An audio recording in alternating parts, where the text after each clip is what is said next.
प्रश्नावली 1.4 का प्रश्न संख्या 2। प्रश्न संख्या 1 की परिमेय संख्याएं जिनका दशमलव प्रसार शांत हो का दशमलव प्रसार लिखिए। इस प्रश्न में हमने उन परिमेय संख्याएं जो कि प्रश्न 1 में हैं और जिनका दशमलव प्रसार शांत है का दशमलव प्रसार लिखना है। पहला प्रश्न है 13/3125।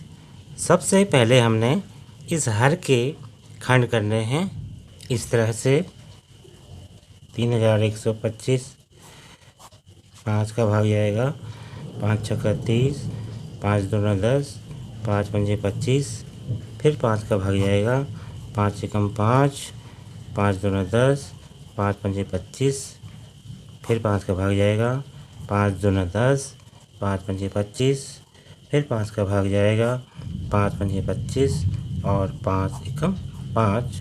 तो इस तरह से 3125 के खंड आए हैं 5 गुणा 5 गुणा 5 गुणा 5 गुणा 5 के रूप में, और इन्हें हम यहाँ लिख लेते हैं 31/13/3125 बराबर। अब हम लिख सकते हैं 13/5 गुणा 5 गुणा 5 गुणा 5 गुणा 5, या इसे हम ऐसे भी लिख सकते हैं 13/5 की 5 घात।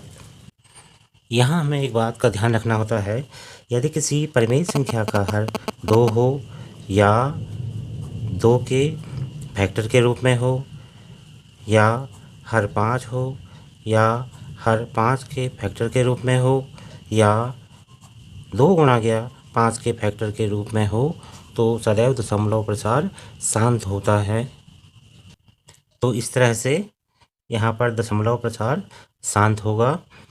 और अब हमें दशमलव प्रसार भी लिखना है, तो इसके लिए हम 13/5 की 5 घात के अंश और हर में 2 की 5 घात से गुणा कर देते हैं, और आगे चलकर यह इस तरह से हो जाता है 13 गुणा गया 2 की 5 घात बटे 5 दूना 10, 10 सारे की 5 घात, क्योंकि घात और घातांक से हम जानते हैं कि a की पावर m गुणा b की पावर m बराबर ab सारे की पावर m।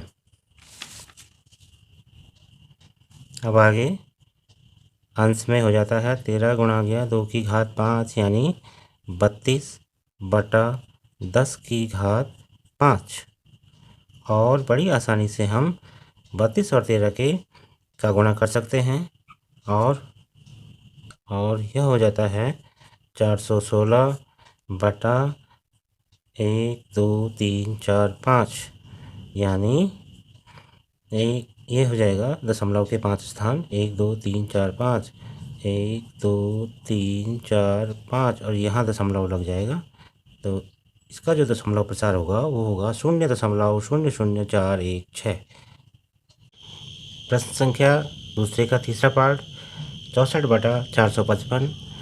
इसके हर के फैक्टर करेंगे तो ये इस तरह से हो जाएगा 64/5 गुणा गया 7 गुणा गया 13।